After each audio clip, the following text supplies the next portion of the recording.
മുറ്റമടിക്കുന്നതിലൊരു തമിഴ് സ്റ്റൈലുണ്ട്. എവിടെ ശരിയായ നാട്? മലയാളം ഒട്ടും അറിയില്ല. വന്ന ആദ്യ ദിവസമല്ലേ, ലീവ് എടുക്കായിരുന്നില്ലേ? അയ്യോ അമ്മ, അമ്മ ഭാഷ പോലും അറിയാത്തൊരു പാവം പെൺകുട്ടി. വന്ന ആദ്യ ദിവസം തന്നെ ചൂലെടുത്ത് കൈ കൊടുക്കേണ്ട വല്ല ആവശ്യമുണ്ടോ അമ്മേ? നേരാ നീ പറഞ്ഞത്. ഇത്രയധികം മനുഷ്യ സ്നേഹമുള്ള ഒരു മോനെ ഞാൻ കണ്ടിട്ടേ ഇല്ല. ഇങ്ങതാ പെണ്ണെ, നീ തന്നെ അങ്ങ് അടിച്ചു വാര. അടിച്ചു വാരടാ. നീ അങ്ങ് മെലിഞ്ഞു പോയല്ലോടി. എങ്ക കുഞ്ചുലക്ഷ്മി? എന്റെ അമ്മേ, കുഞ്ഞുലക്ഷ്മി കറക്കാൻ വന്നത് ഇത് കുത്തും. ഇതിനെ പതിവായിട്ട് കറക്കുന്നതേ ഞാനാ. ആ വെള്ളം ഇങ്ങ അറിയ, ഇനി ആ വെള്ളം ഇങ്ങ അറിയ.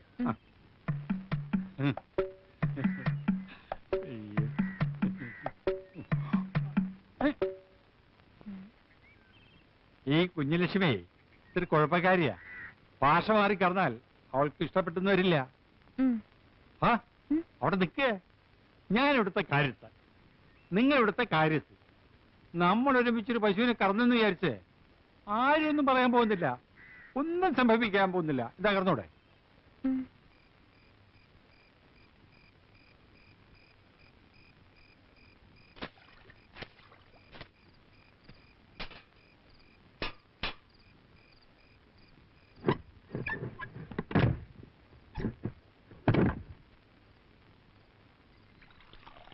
പണിയൊക്കെ തീർന്നെങ്കിലേ നീ പോയി കുളിച്ചോ പെണ്ണേ, അപ്പുറത്ത് കുളമുണ്ട്.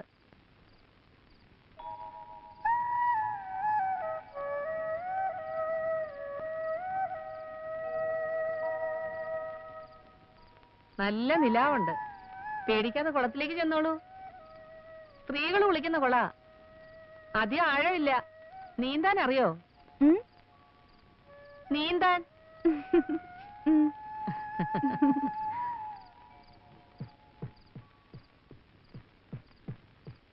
വലിയേട്ടാ, ഈ നേരത്തെ എങ്ങോട്ടാ? ഒന്ന് കുളിക്കാൻ. വല്ലാത്ത വിയർപ്പ്.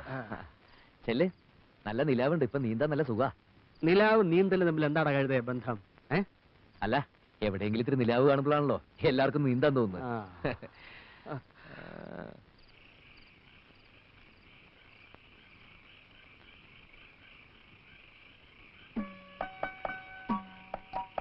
പവിഴം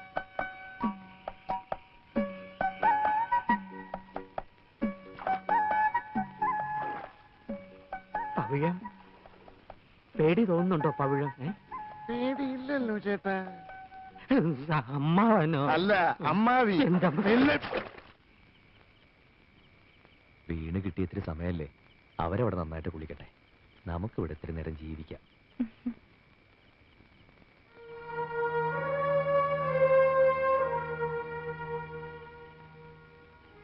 നീ ശരിക്കും ഇവിടുത്തെ വേലക്കാരിയായി മാറി അല്ലടി? இல்லைங்க, எனக்கு எந்த கஷ்டமும் இல்லை. உங்க அம்மா ரொம்ப நல்லவங்க. என்னால் இந்த குடும்பத்துக்கு எந்த பிரச்சனையும் வராது. கொஞ்ச நாளைக்கு இப்படின்னு தானே சொன்னீங்க, அதுக்கப்புறம் எல்லாம் சரியாயிரும்ல? ശരിയാവും, ശരിയാക്കണം. விடுங்க, சாந்தி முகூர்த்தத்துக்கு முன்னால இதெல்லாம் வேண்டாங்க. അതവിടെ, ഇവിടെ എല്ലാം സ്നേഹമാ. സ്നേഹിക്കാൻ ഒരു മുഹൂർത്തം വേണം.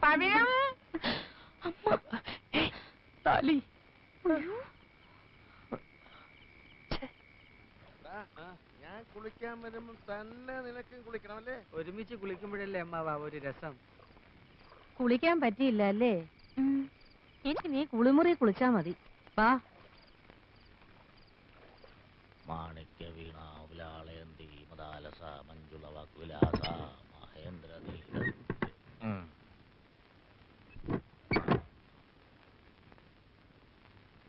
മച്ചമ്പിയും പിള്ളേരും ഉറങ്ങിയോടി? ആ, മൂത്ത മോനും മച്ചമ്പി ഇപ്പോഴും കുളത്തിലുണ്ട്. എന്താ, നിങ്ങൾക്കൂടെ പോണോന്നുണ്ടോ? അവളുടെ പേരെന്താന്നാ പറഞ്ഞേ? ആരുടെ? ആ തമിഴത്തി പെണ്ണിന്റെ. പവിഴം. നിന്റെ പേരെന്താന്നാ പറഞ്ഞേ? എന്റെ പേര് ഇതുവരെയായിട്ടും കേട്ടിട്ടില്ലേ? അല്ല, എന്നാലും പറ, നിന്റെ പേരെന്തുവാടി? ബാനു, ഭാനുമതി. അങ്ങനെ നോക്കുമ്പം പവിഴോ എന്ന് പറയുന്നത് അല്പം വില പിടിച്ച പേരല്ലേ? അതെ, ആ കുട്ടിയുടെ ഇച്ചിരി വില പിടിച്ച പേരാ. എന്റെ പേരിന് ഇത്തിരി വില കുറവാ. നാളെ തന്നെ അവളെ ഇവിടുന്ന് പറഞ്ഞു വിടണോ? വയസ്സുകാലത്ത് ഓരോരോ ഇളക്കങ്ങള്.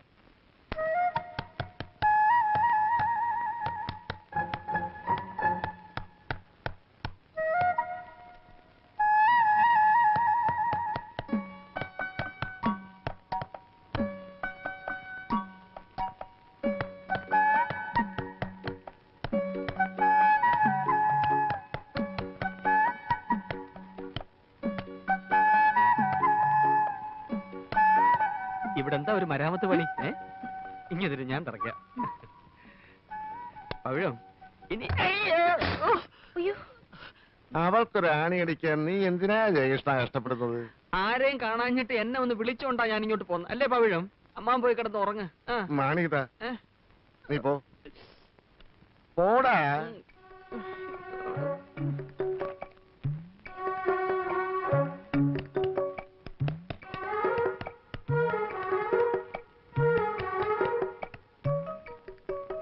കുട്ടിക്ക് ഇപ്പൊ എന്താ ഇവിടെ തൂക്കേണ്ടത്? വേണേ ഞാനൊരു പടം തരാം. ഇതാരാ മുത്തച്ഛനാ?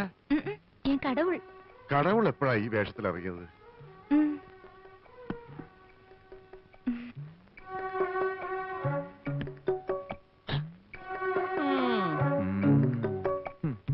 കുട്ടിക്ക് ഇനിയും വല്ല ആണി അടിക്കണമെങ്കിൽ എന്നോട് പറഞ്ഞാ മതി കേട്ടോ. പെങ്ങളെന്താ ഇവിടെ? ആങ്ങളെന്താ ഇവിടെ? ഞാൻ ആണിയുടെ അകത്തുനിന്ന് തുറക്കാവുന്ന വാതിലുകളായല്ല. ആ സമയത്ത് ആണുങ്ങളെ ഇതിനകത്ത് കണ്ടാൽ അത് നീ തുറന്നു കൊടുത്തിട്ടാണെന്നേ ഞാൻ പറയൂ. 5-6 ആണുങ്ങളുള്ള വീടാ. പേരുദോഷം കേൾപ്പിക്കരുത്. ഭാഷ തമിഴായാലും ശരി, തെലുങ്കായാലും ശരി, കാര്യം മനസ്സിലാക്കാൻ ഒരു പെണ്ണിന് ഭാഷയൊന്നും ആവശ്യമില്ല. ഞാൻ പറയുന്നത് മനസ്സിലാക്കിക്കണം.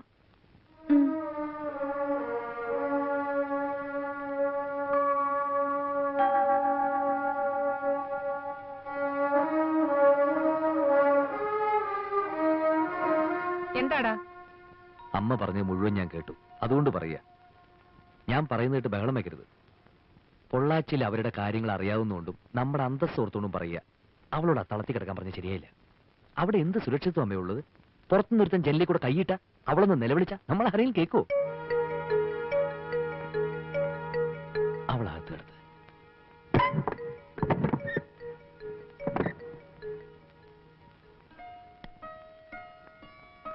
ഇനി നീ ഇതിനകത്ത് കിടന്നു. ആ, കുട്ടിയുടെ മുത്തച്ഛന്റെ പടമേ ഇതിനകത്ത് തൂക്കിക്കോളൂ.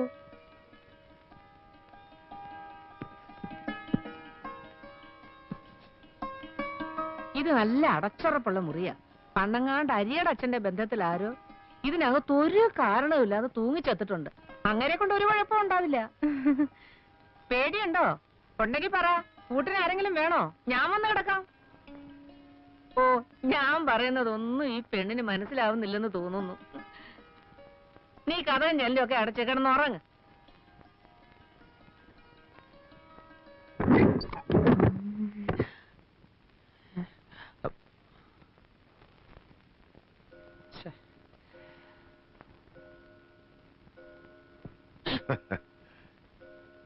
നീ അവക്കൊരു താമസം ശരിയാക്കി കൊടുത്തു അല്ലേ? നന്നായി. നിന്റെ എന്റെയൊക്കെ മനസ്സ് ശുദ്ധ. അതുകൊണ്ടാ നമുക്കൊക്കെ ഇങ്ങനെ തോന്നുന്നത്. നന്നായടാ. ഞാൻ മനസ്സിൽ കണ്ടത് തന്നെയാ നീ ചെയ്തത്. ഇപ്പോ അകത്തൊരു കുളിരുണ്ട്. ഇനി ഭക്ഷണവും കൂടി അവിടെ കൈകൊണ്ടാകുമ്പോ ഉറക്കം കൂടി ശരിയാകും. പവിഴം അടുക്കളയിൽ കയറണ്ടെന്നാ പെങ്ങള് പറഞ്ഞത്. ഭക്ഷണം നമുക്കിപ്പോഴും ഒരു പ്രശ്നമാണ്. അതെ. ഉറങ്ങണില്ലേ? ഉണ്ട്.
ആരൊക്കെയാണ് പിന്നിലുള്ളതെന്ന് പോലും എനിക്കറിയില്ല.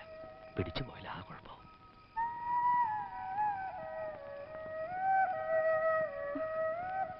സൗഖ്യമാ? എന്തു വന്നാലും ഉറങ്ങുന്നതിന് മുമ്പ് നിന്നെ വന്നൊന്ന് കാണണം എന്നുള്ള വാശിയിലായിരുന്നു. അത് സാധിച്ചല്ലോ. കിടന്നോളൂ. ഞാനങ്ങ് ഗൾഫിലാണെന്ന് വിചാരിച്ചാൽ മതി. സമയം കിട്ടുമ്പോൾ ഇതിനൊക്കെ ഒന്ന് കാണാം.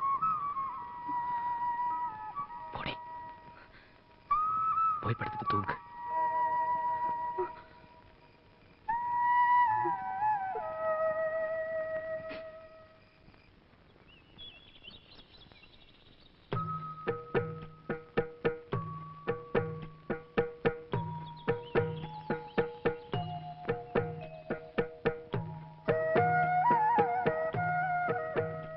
ഇവിടെ ഓണത്തിന് മുറ്റത്ത് പൂവിടുന്ന പതിവുണ്ട്.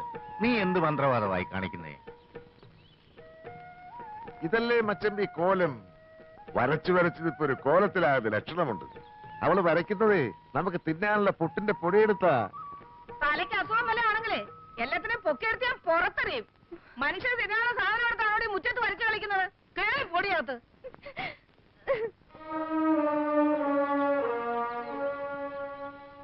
നിങ്ങൾ എന്തോന്നാ വായും പൊളിച്ച് നോക്കി നിൽക്കുന്നത്? ഞാൻ എല്ലാം കാണുന്നുണ്ട്. പെങ്ങളെ, അവളൊരു കോലം വരച്ചതാ. അവരുടെ നാട്ടിൽ ദിവസവും രാവിലെ ചെയ്തൊരു തൊഴിലായത്. ദേ, ഈ കിടക്കുന്നൊരു മഹാലക്ഷ്മിയാ. ഒരു പെൺകുട്ടി വീടിന്റെ മുറ്റത്ത് മഹാലക്ഷ്മിയെ കൊണ്ടിരുത്തുമ്പോ വേണ്ടാന്ന് പറയണ മച്ചമ്പി? പറയണ്ട. வீடு என்ன கோலம் போடுறதுதான் வழக்கம். அப்பதான் லட்சுமிகரமா இருக்கும். கோலம் மாவுன்னு நினைச்சுதான் அதை எடுத்தேன். പുട്ട് ചുടാൻ വെച്ചിരുന്ന പൊടി എടുത്ത് നിന്നോടാരാ കോലം വരയ്ക്കാൻ പറഞ്ഞത്? എന്തെങ്കിലും ചെയ്യണമെന്നുണ്ടെങ്കിൽ എന്നോട് ചോദിച്ചിട്ട് ചെയ്താ പോരെ? அம்மா அடிப்பாங்களா? അമ്മ അടിക്കാൻ വന്ന ബോധം കെട്ട് വീണു. ബാക്കി കാര്യം ഞാൻ ഏറ്റു.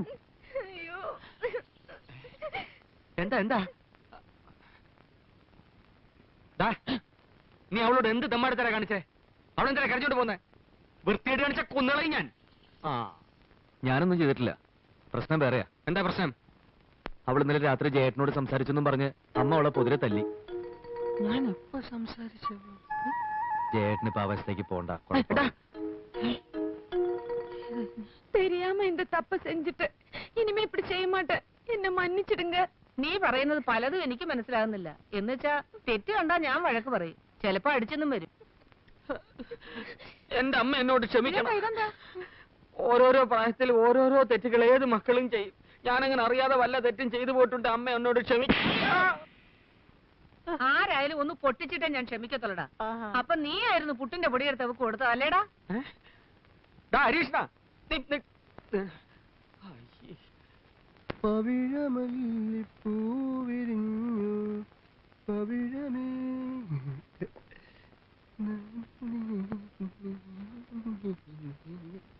ഹായ്, ഇന്ന് നല്ല സ്റ്റൈലിലാണല്ലോ.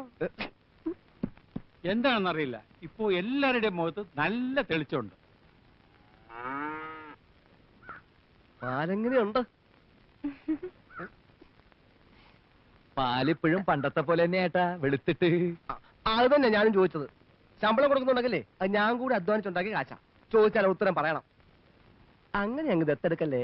അങ്ങനെ ഉത്തരം കിട്ടണമെങ്കിലേ അവളോട് തമിഴിൽ ചോദിക്കണം. അല്ലെങ്കിൽ അവള് കരുതും വല്ല മന്ദബുദ്ധിക്കാരനുമാണെന്ന്. അതിന്റെ നാണക്കടേ എനിക്കും കൂടാ.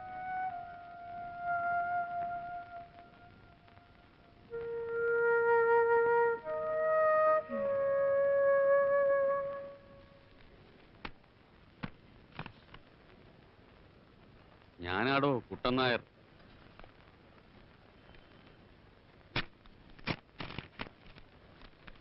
മരുമകൻ അറിയുവാൻ കൗണ്ടർ കുട്ടൻ നായർ എഴുതുന്നത്. അവിടെ പരമാനന്ദമാണെന്ന് പറഞ്ഞ് പവിഴം എഴുതിയ കത്തുമായി പെരിയ കൗണ്ടർ എന്നെ കാണാൻ വന്നിരുന്നു. താൻ ജീവനോടുണ്ടെന്നും തനിക്ക് സുഖമാണെന്നും ആ കത്തിലൂടെ ഞാൻ മനസ്സിലാക്കി.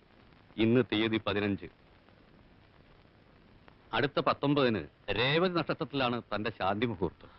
ഓർമ്മയുണ്ടോ? ഇന്ന് എത്ര രമ തീയതി? ഇന്ന് 19 അല്ലേ? ഇന്നെന്റെ ശാന്തി മുഹൂർത്ത. ശാന്തി മുഹൂർത്തോ? അതെന്താ സാറേ? അതൊരു ഭയങ്കര മുഹൂർത്ത. സകലതും തവിട് പൊടിയാക്കുന്നൊരു മുഹൂർത്തം.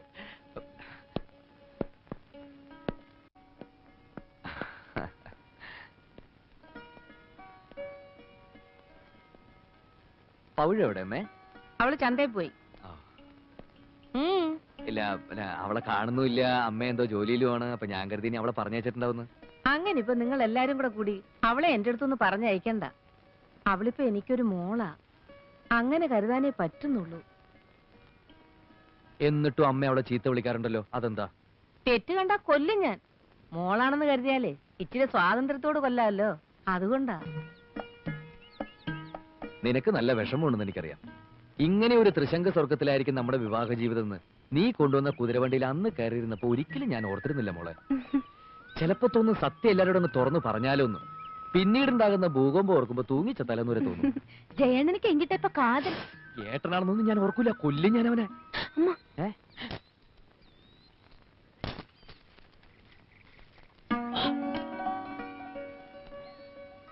ഇന്ന് രാത്രി നീ ഇറങ്ങി വരണം. ഞാൻ തൊഴുത്തിൽ കാത്തിരിക്കും. എങ്കെ തൊഴുത്ത് പശു അവിടെ പശുക്കളെ ഉള്ളൂ. ഇത്തിരി മനസ്സമാനത്തോടെ പുല്ല് മിരിച്ച് നമുക്ക് കിടക്കാം. ചിരിക്കണ്ട. ഉണ്ണിയേശുന് പുൽത്തൊഴുത്തിൽ ജനിക്കാമെങ്കിലേ നമുക്ക് നമ്മുടെ ശാന്തി മുഹൂർത്തം അവിടെ വെച്ച് തന്നെ ആഘോഷിക്കാം. നീ വാ, ഞാൻ അതിനകത്തുണ്ടാവും.